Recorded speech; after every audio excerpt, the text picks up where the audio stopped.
When it comes to drinking exogenous ketones, you are in ketosis within 15 to 30 minutes after drinking just one packet of our exogenous ketones. Now, whether you have a high carbohydrate meal or a low carbohydrate meal, it changes how long or the duration at which you may still be in ketosis, but regardless, you are in ketosis.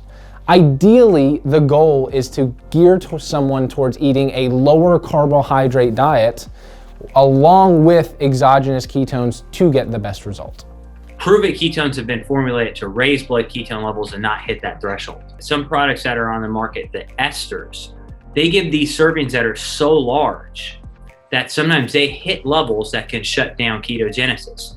PRÜVIT was formulated to promote an increase in exogenous ketones to a therapeutic level that does not stop ketogenesis. In fact, what you'll find out is it promotes ketogenesis.